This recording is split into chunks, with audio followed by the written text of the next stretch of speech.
Hello everyone, welcome to Aptitude Rankers. और अभी हम जा रहे हैं करने कंपाइलर का यूनिट 1। जो भी इंपॉर्टेंट टॉपिक्स है बस वही चीज़ें लिखा हूँ मैंने इसमें, जो भी एग्ज़ाम में आ सकते थे और जो आए हैं उन्हीं को लिखा हूँ। तो पहले एक 2 नंबर का क्वेश्चन बनता है कि लैंग्वेज ट्रांसलेटर क्या होता है। लैंग्वेज ट्रांसलेटर एक प्रोग्राम होता है, जो भी कोड लिखा होता है उसको क्या करता है, एक दूसरे प्रोग्रामिंग लैंग्वेज में, मतलब एक प्रोग्रामिंग जो भी कोड लिखा होता है किसी एक प्रोग्रामिंग लैंग्वेज को दूसरे प्रोग्रामिंग लैंग्वेज में कन्वर्ट करता है, जो कि मे बी या कंप्यूटर अंडरस्टैंडेबल लैंग्वेज में उसको कन्वर्ट करता है। मतलब किसी एक प्रोग्रामिंग लैंग्वेज को किसी अनदर फॉर्म में उसको कन्वर्ट करता है, जैसे कि कंप्यूटर जिसको समझ सके। टाइप्स ऑफ लैंग्वेज ट्रांसलेटर होते हैं 3 हमारे: कंपाइलर, इंटरप्रेटर, असेंबलर। अब कंपाइलर क्या होता है? कंपाइलर एक स्पेसिफिक टाइप का लैंग्वेज ट्रांसलेटर होता है जो कि ट्रांसलेट करता है पूरे हाई लेवल सोर्स कोड को मशीन कोड में। एग्जीक्यूशन से पहले क्या करता है, जो भी कंपाइलर होता है, जो सोर्स कोड होता है उसको मशीन लेवल लैंग्वेज में कन्वर्ट कर देता है। और ये चेक भी करता है कि कोई सिंटेक्स एरर है या नहीं, कोई मेजर इशू तो नहीं है, ये सब चीज़ों को चेक करता है। अब फेजेस ऑफ कंपाइलर क्या है? कंपाइलर डिजाइन के जो फेजेस है, पहला हमारा आता है lexical analysis. Lexical analysis first phase होता है कंपाइलर का। Source code is converted into tokens. Lexical analysis में क्या होता है, जो भी हमारे सोर्स कोड होते हैं उसको टोकन्स में कन्वर्ट करते हैं। टोकन्स क्या क्या होते हैं, जैसे कि कीवर्ड्स, आइडेंटिफायर्स। आइडेंटिफायर्स के अंदर जैसे वेरिएबल्स आ जाते हैं हमारे, डेटा टाइप्स, ये सब। इस फेज में लेक्सिकल एनालाइजर या स्कैनर यूज़ होता है। इस फेज में क्या करते हैं हम लोग, लेक्सिकल एनालाइजर या स्कैनर का यूज़ करते हैं। अब देखिए ये क्या करता है, टोकन में कैसे कन्वर्ट करता है। जैसे हमारे पास मान लीजिए कि है a equal to a plus b, या सॉरी बी प्लस 6 मान लेते हैं, बी प्लस 6 है हमारे पास। तो ए इक्वल टू बी प्लस सी, इन सबको टोकन टोकन में कन्वर्ट कर देगा। ये जैसे मान लो कि हमारा हो गया आइडेंटिफायर 1, ये हमारा असाइनमेंट ऑपरेटर। ये जैसे आइडेंटिफायर 2, ये हमारा एडिशन ऑपरेटर। ये हमारा सी नहीं, जैसे 6 था, ये हमारा इंटीजर वैल्यू हो गया। तो ऐसे कर करके ये टोकन में कन्वर्ट कर देता है। दूसरा हमारा सिंटेक्स एनालिसिस। इस फेज में क्या करता है, जो भी कंपाइलर है चेक करता है कि जैसे टोकन्स जो भी बना है उसका ग्रामर सही है नहीं। सिंटेक्स जैसे मान लीजिए कि कोई, जब आप कोई प्रोग्राम लिखते होंगे तो उसमें कुछ रूल्स एंड रेगुलेशन बनाया जाता है कि हाँ इसी हिसाब से लिखना। तो वही चेक करता है कि जो भी टोकन्स जनरेट हुए उसके ग्रामर सही है या नहीं। ये फेज पास्ट ट्री या सिंटेक्स ट्री बनाता है, और ये चेक करता है पास्ट ट्री या सिंटेक्स ट्री बना के। इसमें जो भी सिंटेक्स एरर होते हैं उसको डिटेक्ट किया जाता है। सिंटेक्स मतलब जो हम लोग जो रूल्स एंड रेगुलेशन बनाए होते हैं उसको गलत लिख देते हैं। जैसे जावा में system dot out println है तो उसकी जगह पे कुछ लिख दिए, तो वो सब टूल यूज़ होता है इसके अंदर पार्सर। इसको आगे अच्छे से न्यूमेरिकल वाले में हर एक फेज को समझेंगे अच्छे से। सिमेंटिक एनालिसिस में क्या होता है, इस फेज़ में मीनिंग चेक किया जाता है, जैसे कि वेरिएबल का टाइप मैच हो रहा है या नहीं, और उसको डिक्लेयर किया गया है कि नहीं। जैसे मान लीजिए कि एग्जाम में int X equal to hello लिख दिए, अभी हमारा स्ट्रिंग है, ये इंटीजर में नहीं हो सकता है तो ये एरर देगा। ये ये फेज सिमेंटिक एरर फाइंड करता है। ये जो फेज हमारा सिमेंटिक एरर फाइंड करता है और एनोटेटेड सिंटेक्स ट्री बना के आउटपुट देता है। फिर हमारा होता है इंटरमीडिएट कोड जनरेशन। ये क्या करता है, सोर्स कोड को एक इंटरमीडिएट रिप्रेजेंटेशन में कन्वर्ट करता है। लाइक इंटरमीडिएट रिप्रेजेंटेशन जिसके लिए हम 3 एड्रेस कोड कह सकते हैं कि हम लोग यूज़ करते हैं। ये कोड हार्डवेयर इंडिपेंडेंट होता है। ये जो कोड होता है हार्डवेयर पर डिपेंड नहीं करता है। अब जैसे मान लीजिए कि ये एग्जांपल दिया हुआ है x equal to a plus b, तो T1 के अंदर हम लोग डालिए a plus b, x equal to क्या होगा T1। तो ये हमारा हो गया इंटरमीडिएट कोड जनरेटर। उसको कोड ऑप्टिमाइजेशन में कह सकते हैं एक तरीके से आगे में करेंगे। अब आगे कोड ऑप्टिमाइजेशन, ये फेज़ इंटरमीडिएट कोड को और एफिशिएंट बनाता है।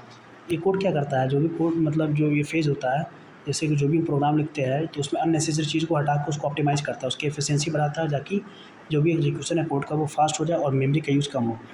जैसे एग्जांपल मान लीजिए यहाँ पे लिखा हुआ है a equal to b plus zero. Zero में कोई भी चीज़ ऐड करेंगे तो वो तो कुछ होना नहीं है, तो हमने सिंपल क्या लिख दिया, ए इक्वल टू बी।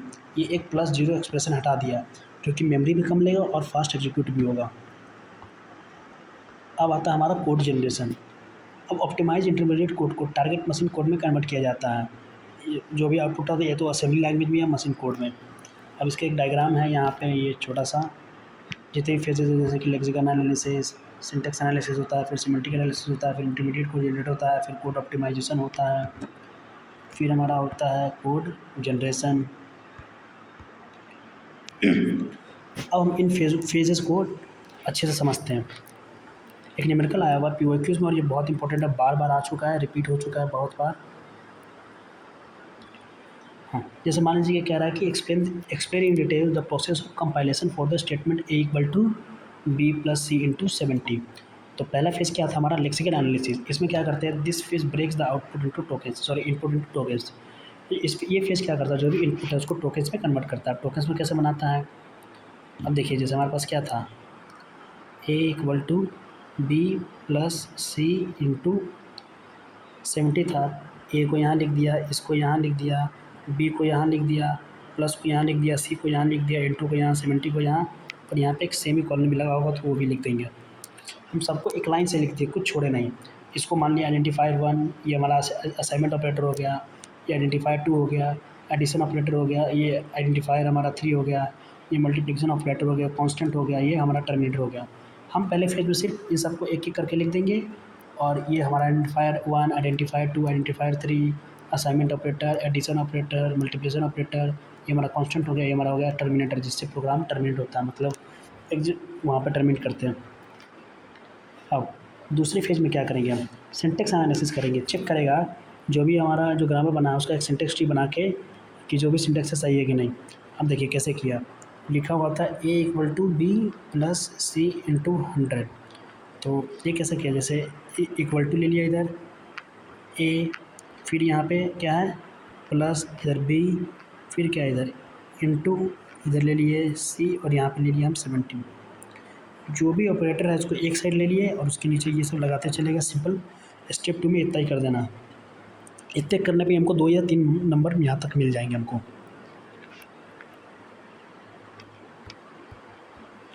अब आता है हमारा स्टेप 3। स्टेप 3 में हम करते हैं सिमेंटिक एनालिसिस। आप ये बनाए ना बनाए बस ये लिख देखें, इंश्योर करता है कि जो भी हमारा ऑपरेंड है वो टाइप कंपैटिबल है कि नहीं, चेक करता है कि ABC जो भी हम यूज़ कर रहे हैं वो डिक्लेयर है कि नहीं, ये सब चीज़ें चेक होती हैं। फिर हमारा आता है इंटरमीडिएट कोड जनरेशन। तो इंटरमीडिएट कोड जनरेशन में क्या करते हैं, हम एक इंटरमीडिएट रिप्रेजेंटेशन IR का यूज़ करते हैं कॉमन फॉर्म में, जैसे जो भी हमारा होता है 3 एड्रेस कोड में इसको कन्वर्ट करते हैं। जैसे हमारे पास क्वेश्चन दिया हुआ था, A इक्वल टू था B प्लस C इंटू 100। हमने क्या किया, एक वेरिएबल लिया T1 के अंदर इसको डाल दिया equal to C into 70।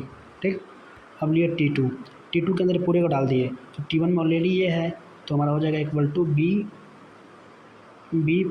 Plus, यहाँ प्लस होगा B प्लस T1। ये पूरा हमारा T2 में आ गया। अब ये सब कहाँ स्टोर हो रहा है, A के अंदर, तो A इक्वल टू हम लिख दिए T2। ये हमारा हो गया इंटरमीडिएट कोड जनरेशन। अब हम करते हैं कोड ऑप्टिमाइज़र। कोड ऑप्टिमाइजेशन का यूज़ करते हैं। T1 में ले लिया हमारा क्या था, C इंटू 100 था, C को क्या मान लेते हैं ID3, तो हमने ID3 लिख दिया वहाँ पे, तो ID3 इंटू 70 लिख दिया। फिर हमारा क्या था, हमारा A क्या था, A हमारा था ID1 इक्वल टू B क्या था ID2, अब प्लस क्या लिख दिए T1, क्योंकि T1 के अंदर क्या है C इंटू 70 है, तो C हमारा क्या था ID3 मान लिए थे। तो ये हमारा हो गया कोड ऑप्टिमाइज़ कर दिए, मतलब एक ही लाइन में सब कहानी ख़त्म कर दी, छोटे में लिख दिए। अब क्या करेंगे, कोड जनरेटर करेंगे। लास्ट फेज होता है हमारा है कोड जनरेटर। ये बहुत ही इंपॉर्टेंट फेज़ है। अब इसको कैसे करते हैं हम बताते हैं। क्या किए, ID3 हमारा क्या है, यहाँ पे लिख देते हैं पहले। ID1 है हमारा A, ID2 है B, और ID3 है C, ABC है। हम क्या किए, असेंबली लैंग्वेज का यूज़ कर रहा है इसमें। हम एक रजिस्टर लिए R1 और मूव कर रहा है। मूव R1 का मतलब हो गया कि R1 के अंदर हम वैल्यू कौन सी डाल रहे हैं, C वाली, जो ID3 है हमारी, C डाल रहे हैं जो हमारी ID3 है। अब R1 के अंदर क्या आ गया, R1 के अंदर आ गया अब हमारा C। अब दूसरे वाले में कर रहे हैं मल्टीप्लिकेशन, लिखे हुआ है यहाँ पे मल R1 इंटू 70। R1 इंटू 70 का मतलब क्या हो गया, R1 इंटू 70 का मतलब हो गया कि R1 के अंदर ही हमारा क्या है, C इंटू 70 स्टोर है अभी भी, मतलब इस R1 के अंदर हमारा स्टोर हो गया है C इंटू 70। अब R1 के अंदर हमारा स्टोर हो गया है C इंटू 70। अब कह रहा ऐड R1 प्लस ID2, तो R1 के अंदर हमारा क्या था, C इंटू 70 था। अब कह रहा प्लस ID2 क्या था B, तो अब जैसे वहाँ पे देखेंगे B प्लस C इंटू 70 हो गया यहाँ पे। ये वाला हो गया। अभी भी अब ये जो पूरी वैल्यू थी कहाँ आ गई, R1 के अंदर आ गई ये पूरी वैल्यू।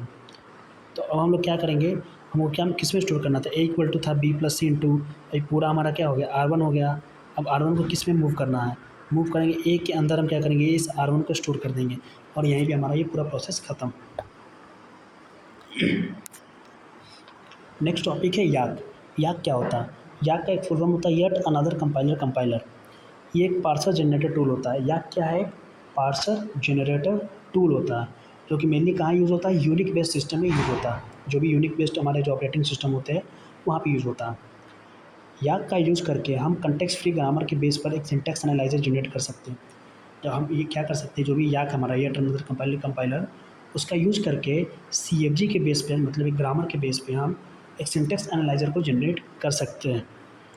तो इसका मेन काम होता है, वो क्या करता है, सोर्स कोड के ग्रामर को वैलिडेट करता है। मतलब जो भी सोर्स कोड का जो ग्रामर होता है उसको ये चेक करता है, मतलब कि जो भी इनपुट ग्रामर होता है उसके रूल्स को फॉलो कर रहा है या नहीं। जो भी सेट ऑफ गिवन रूल्स होते हैं, जो ग्रामर्स होते हैं उसको फॉलो कर रहा है या नहीं कर रहा, उसको ये चेक करता है। किसी भी सोर्स कोड के ग्रामर को चेक करता है। और याक का क्या काम है, याक के इनपुट में हम एक ग्रामर स्पेसिफिकेशन लिखते हैं।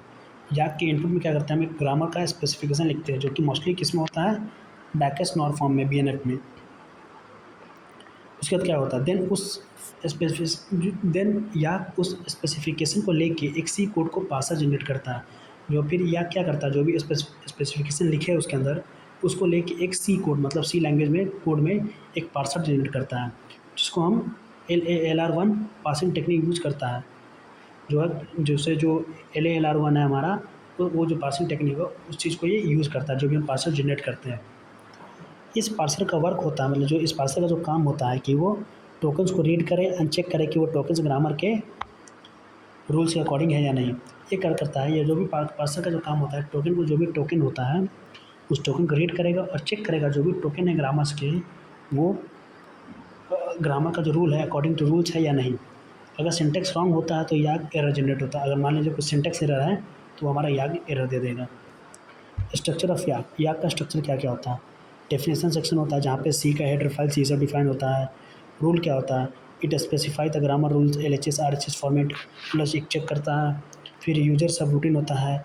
एक यूजर सब रूटीन क्या होता है, एक हेल्पर फंक्शन होता है जो सी कोड होता है, जो लिखा होता है, विच रन्स आफ्टर पार्स, जो पास होने के बाद रन होता है। अब हमारा एम्बिग्यूअस ग्रामर, ये TFL में भी पढ़ा होगा आपने। एम्बिग्यूअस ग्रामर का मतलब होता है, जैसे मान लीजिए कि कोई ग्रामर दिया हुआ होता है, उसमें कोई एक स्ट्रिंग दिया हुआ है, अगर उस स्ट्रिंग के दो पास ट्री हो जाते हैं तो उसको एम्बिग्यूअस कहते हैं। ये इसलिए एम्बिग्यूअस ग्रामर का मतलब होता है कि हमको एम्बिग्यूटी हटानी पड़ती है। जैसे मान लीजिए कोई सिस्टम दो पास ट्री जनरेट कर रहा है तो कंपाइलर इसमें कन्फ्यूज़ हो जाएगा। अब प्रॉब्लम बिकॉज ऑफ एम्बिग्यूटी क्या क्या होती है, एम्बिग्यूटी की वजह से कंपाइलर का कन्फ्यूजन होता है कि किस स्ट्रक्चर को फॉलो करना है।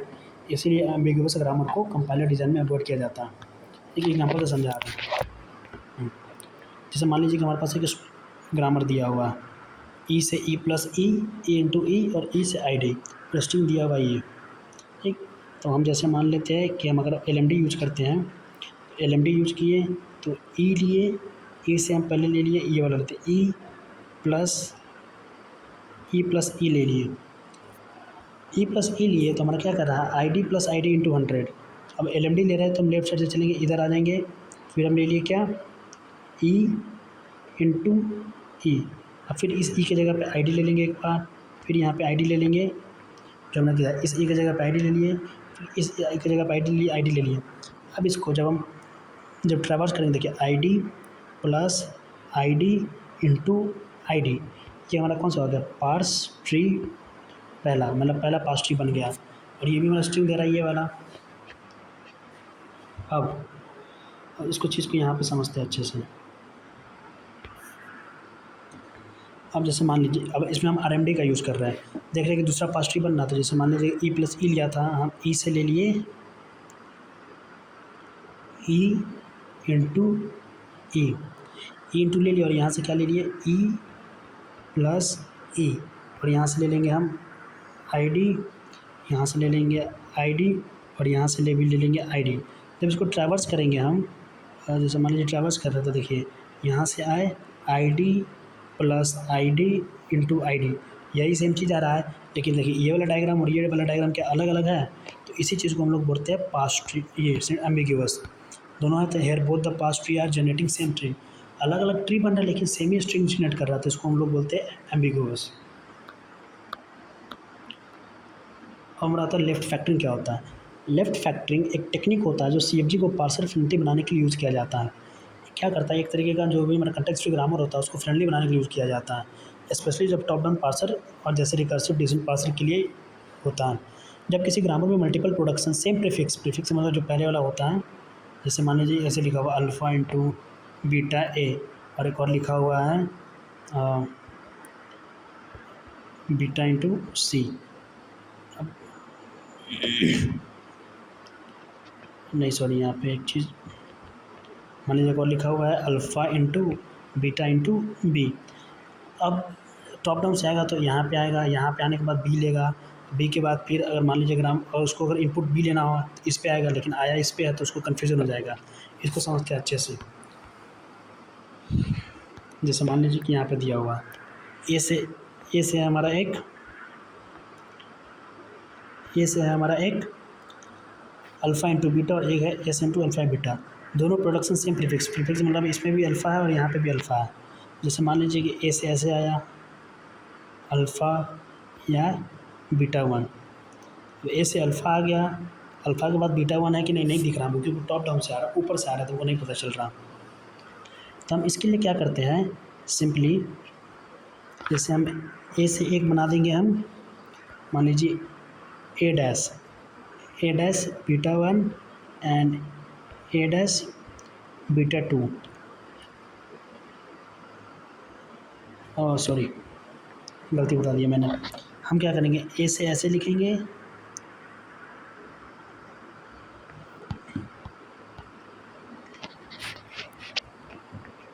अब जैसे ए से था हमारा अल्फ़ा और हमने ले लिया ए डैश, अब ए डैश में हमने दे दिया बीटा 1 और beta 2।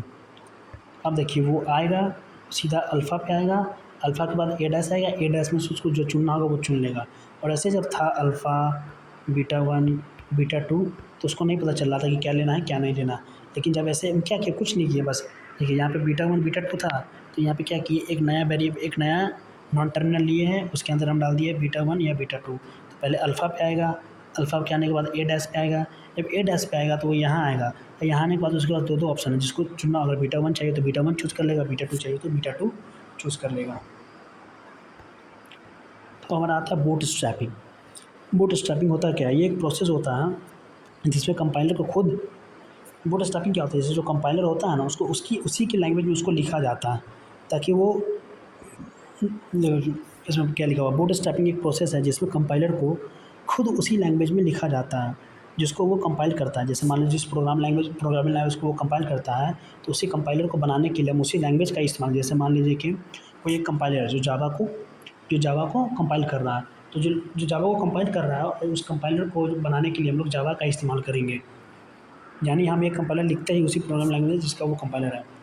Bootstrapping is the process of writing a compiler in the source code programming language that is intended to compile।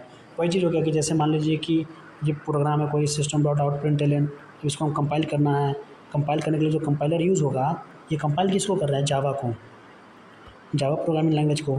तो जो कंपाइलर लिखा गया होगा वो भी जावा में लिखा जाता है बूटस्ट्रैपिंग में।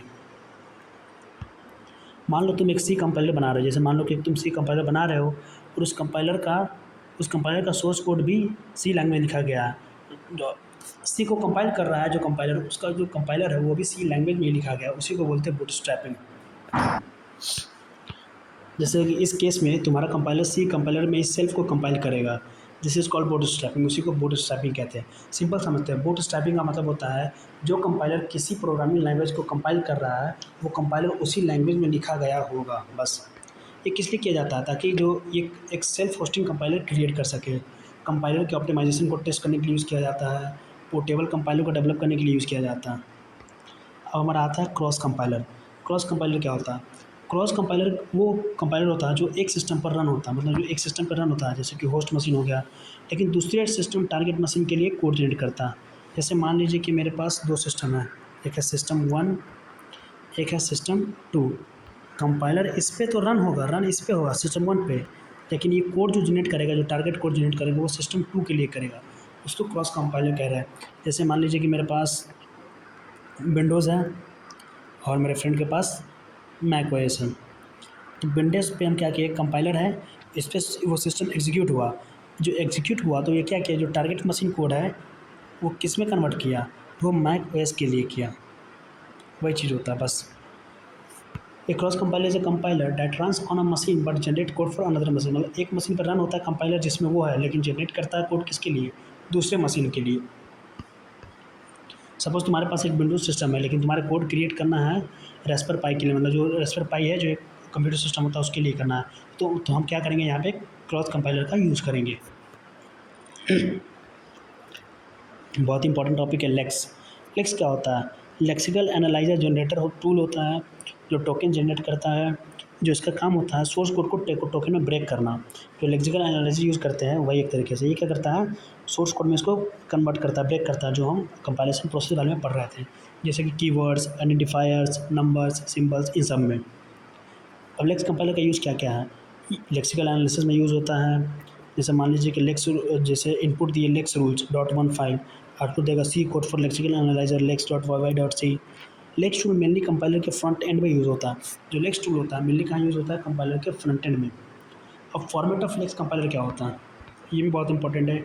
जो भी जैसे मान लीजिए कि डिक्लेरेशन करते हैं, जैसे हम लिखते हैं हैशटैग इंक्लूड iOS, ये सब जो लिखते हैं C+ या CC, तो उसका जो भी हेडर फॉर्मेट होता है वो कहाँ डिक्लेयर करते हैं, वो यहाँ पे करते हैं। ऐसा फॉर्मेट होता है परसेंटाइल, उसके बाद हमारा कर्ली ब्रेसेस, फिर percentile and curly braces close, ऐसे होता है। और इसमें हम पूरा हेडर लिखते हैं। ये फॉर्मेट याद कर लेना बहुत ज़रूरी है। उसके बाद जो मेन जो लेक्स रूल सेक्शन होता है हम कहाँ लिखते हैं, परसेंटाइल के अंदर। ऐसा हमको एक फॉर्मेट, एक जहाँ पे ऐसे हेडर फाइल होगा, यहाँ पे लेक्स का रूल लिखा जाएगा और यहाँ पे हम बाकी कोड लिखेंगे जो भी सीखा होगा, जो भी एक यहाँ पे लिखा होगा। जैसे ये इसके अंदर क्या किए, इंक्लूड stdio.h, एक हेडर फाइल इंक्लूड कर दिए। फिर इसके अंदर जो भी रूल्स था हम सेट कर दिए। इसके अंदर जो भी रूल्स, फॉर्मेट याद करना, प्रोग्राम लिखना ज़रूरी नहीं है। जो भी हम रूल सेट किए उसके बाद हम इसके बाहर आए तो हम अपना मेन प्रोग्राम लिख लिए। बस यही है लेक्स, टोकन्स के लिए यूज़ होता है। अब कंक्लूजन क्या है इसको, जो भी लेक्स होता है हेल्प करता है कोड को टोकन्स में कन्वर्ट करने में। ये याक के साथ काम करके एक कंपाइलर बना सकता है। सिंपल सिंटेक्स होता है लेकिन powerful pattern matching using regular expression का यूज़ करके पावरफुल पैटर्न मैचिंग होता है इसके अंदर। अब ये क्वेश्चन है इसको अच्छे समझते हैं। कह रहा है convert following NFA to equivalent DFA and hence minimise the number of state in the DFA। कह रहा है कि जो भी हमारा NFA है उसको DFA में कन्वर्ट करना है। तो एक चीज़ हम देखेंगे, जो भी हमारा ये NFA दिया हुआ है उसमें एप्सिलॉन दिया हुआ है। ये कौन सा हो गया हमारा, एप्सिलॉन NFA, ये हमारा हो गया एप्सिलॉन NFA। इसको करना है DFA में कन्वर्ट। इसके लिए हम एक फार्मूला यूज़ करते हैं। क्या करते हैं, एक चीज़ लिखा हुआ है, सबसे पहले इनिशियल स्टेट का एप्सिलॉन क्लोजर निकालेंगे। तो इनिशियल स्टेट क्या है, Q0। तो Q0 का जब हम एप्सिलॉन क्लोजर निकालेंगे, देखिए एप्सिलॉन क्लोजर का मतलब क्या होता है, जैसे एप्सिलॉन से हम कहाँ कहाँ तक जा सकते हैं। जैसे मान लीजिए Q0 पे आए, Q0 से एप्सिलॉन कहाँ जा रहा है, Q1 पे जाए, फिर Q1 से एप्सिलॉन पे कहाँ जा रहा है, Q2 पे जाए। तो जो Q0 का हमारा एप्सिलॉन क्लोजर होगा वो Q0 भी होगा, Q1 भी होगा एंड Q2 भी होगा। तो हमने एप्सिलॉन जो एप्सिलॉन क्लोजर था Q0 का वो निकाल लिया, Q0 भी निकाल लिया, Q1 भी निकाल लिया और Q2 भी निकाल लिया, और इसको एक नाम दे दिया A। और ए के अंदर तीन चीज़ आ गई, Q0, Q1, Q2। इस चीज़ को ध्यान रखना है। हम जहाँ भी ए का यूज़ करेंगे तो उस ए में हमारा Q0 भी इंक्लूड होगा, Q1 भी इंक्लूड होगा और Q2 भी इंक्लूड होगा। तो हम एप्सिलॉन क्लोजर पहले निकाल लिए। अब जो हमारा काम है, हम डी ट्रांस फाइंड आउट करते हैं। डी ट्रांस का एक फार्मूला होता है। डी ट्रांस देखिए, जैसे यहाँ पे हमारा क्या क्या है, 0 है, 1 एंड 2 है, मतलब तीन इनपुट हमारे पास, 0, 1 एंड 2, तीन इनपुट है हमारे पास। तो डी ट्रांस निकालेंगे पहले। अब डी ट्रांस हम किसका निकालेंगे, जो ये निकला है ए उसका निकालेंगे। तो पहले ए से एक बार 0 के लिए निकालेंगे, फिर ए से 1 के निकालेंगे, फिर ए से 2 के लिए निकालेंगे। तो डी ट्रांस ए से 0 निकाले, तो D trans epsilon closure move A0, ये लिख दिए। एक फॉर्मेट होता है लिखना। जब A0 निकाले, अब एक चीज़ आइए, ए की वैल्यू क्या क्या है, ए की वैल्यू Q0 भी है, Q1 भी है, Q2 है। तो अब पहले हम जब तीनों है तो आप क्या निकाल लेते हैं, A से 0। तो हम पहले क्यू जीरो से जीरो पे जाएंगे, मतलब चेक करेंगे क्या क्यू जीरो से जीरो कहाँ जा रहा, तो क्यू जीरो से जीरो कहाँ जा रहा है, क्यू जीरो पे जा रहा, तो लिख लिया इधर क्यू जीरो। फिर क्यू वन से जीरो कहीं जा रहा, नहीं जा रहा। क्यू टू से जीरो जा रहा, कहीं नहीं जा रहा। हमको तीनों से चेक करना होगा। तो जो ए से जो हमारा क्यू जीरो जा, मतलब ए से जो जीरो वाली वैल्यू जा रही थी, जो जीरो इनपुट मिल रही थी, वो सिर्फ कहाँ जा रहा है, क्यू जीरो पे ही जा रहा, बाकी क्यू वन क्यू टू पे नहीं जा रहा। तो हम यहाँ पे सिंपली क्या किए, लिख दिए epsilon closure of Q zero. और क्यू जीरो का एप्सिलॉन क्लोजर हम ऑलरेडी निकाल चुके हैं, Q zero Q one Q two, और इसका नाम ऑलरेडी ए लिख चुके हैं, हमारा ए से जीरो हो गया। अब हम निकालेंगे डी ट्रांस ए से वन तक। तो एप्सिलॉन क्लोजर, फिर लिखेंगे मूव ए, और उसके बाद एप्सिलॉन क्लोजर लिख के अब ये वाला जगह हम खाली रखेंगे। अब हम चेक करेंगे ए से वन कहाँ जा रहा है, और ए के अंदर फिर क्या है, ए के अंदर हमारा देखिए ये है पूरा Q zero Q one Q two. तो हम फिर स्टार्टिंग चेक करेंगे, क्यू जीरो से वन कहीं जा रहा, नहीं जा रहा। क्यू वन से वन जा रहा, हाँ जा रहा, कहाँ पे जा रहा है, क्यू वन पे लिख लिए। क्यू टू से वन जा रहा, नहीं जा रहा, सिर्फ कहाँ जा रहा है, क्यू वन से क्यू वन पे ए जा रहा, तो हम लिख दिए यहाँ पे क्यू वन। अब हम क्यू वन का एप्सिलॉन क्लोजर निकालते हैं। जब हम क्यू वन का एप्सिलॉन क्लोजर निकालेंगे, epsilon closure of Q one, तो क्या होगा, क्यू वन से एप्सिलॉन से कहाँ कहाँ जा सकते हैं, क्यू वन से क्यू टू पे जा रहे हैं, तो हमारा Q one and Q two दोनों हमारा हो गया एप्सिलॉन क्लोजर। तो यहाँ पे लिखा हुआ है क्यू वन से क्यू टू एप्सिलॉन क्लोजर। अभी एक नया स्टेट बनाया है, उसको हम बी मान लिए, बी मान लिए। और यहाँ पे एक चीज़ मिस हो गया है कि ए से टू भी जा रहा है, तो मैंने यहाँ पे निकाला नहीं है, सीधा बी से जीरो पे आ गया। हम क्या किए, यहाँ पे निकालेंगे डी ट्रांस ए से टू भी निकालेंगे। जब एप्सिलॉन क्लोजर निकालेंगे, एप्सिलॉन क्लोजर, तो ए से टू पे हमारा कहाँ जा रहा था, सिर्फ हमारा कहाँ जा रहा था, क्यू टू पे ही। और क्यू टू से एप्सिलॉन क्लोजर अगर हम देखें, क्यू टू से एप्सिलॉन क्लोजर, क्यू टू से एप्सिलॉन कहीं जा रहा, नहीं जा रहा है, तो हमारा क्या हो जाएगा, क्यू टू वाला जो एप्सिलॉन क्लोजर होगा वो 5 हो जाएगा, मतलब जो ए से टू जाएगा वो 5 हो जाएगा। 5 को हम लोग मान लिए सी। तो ए बी सी 3 हमारे पास बन गए, और यहाँ पे हमने सिर्फ ए बी सी 3 मान लिए। और यहाँ पे एक और बनेगा 2 के लिए भी, जो हमने नहीं बनाया था। तो जैसे जब ए के लिए 2 जा रहे तो कहाँ जा रहे थे, सी पे जा रहे थे। और क्यू वन क्यू टू के लिए जब सी पे जाएंगे तो कहाँ जाएंगे, सी पे ही जाएंगे, और ये भी हमारा सी पे ही जाएगा। जब बन गया है तो हम 3 स्टेट बनाएंगे। तो ए से 2 के लिए यहाँ जाएगा, फिर यहाँ कॉमा लगा कर 2 यहाँ भी जाएगा, ये हमारा डेड स्टेट होता है। अब ए और बी फाइनल स्टेट कैसे हुआ हमारा, यहाँ पे देखिए फाइनल स्टेट क्या हमारा क्यू टू है। और क्यू टू कहाँ है, क्यू टू यहाँ भी है, यहाँ भी है, कहाँ पे, ए और बी में। तो ए और बी हमारा दोनों फाइनल स्टेट हो गया। और ये जो बनेगा हमारा डायग्राम, यहाँ से जैसे 2 और यहाँ से कॉमा 2 और यहाँ से भी 1 0 1 2, ये हमारा फाइनल डायग्राम बनेगा एप्सिलॉन NFA टू DFA। अब रेगुलर एक्सप्रेशन क्या होता है, रेगुलर एक्सप्रेशन एक ऐसा सिंबॉलिक नोटेशन होता है जो किसी भी रेगुलर लैंग्वेज को डिस्क्राइब करता है। इसका यूज़ होता है pattern matching and finite automata में डिज़ाइन करने के लिए। और इसमें क्वेश्चन जैसे मान लीजिए कि अगर आता है,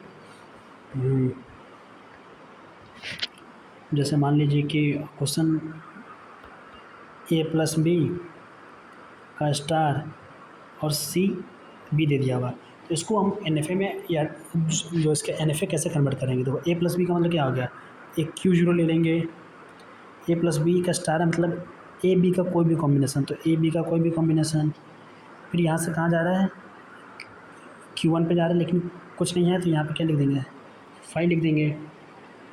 5 के बाद कहाँ जा रहा है, हम सी पे जा रहे हैं, यहाँ से कहाँ पे, Q2 पे, और यहाँ से बी से कहाँ जा रहे हैं, Q3 पे। और ये हमारा फाइनल स्टार्ट हो जाएगा, ये हमारा बन गया रेगुलर एक्सप्रेशन।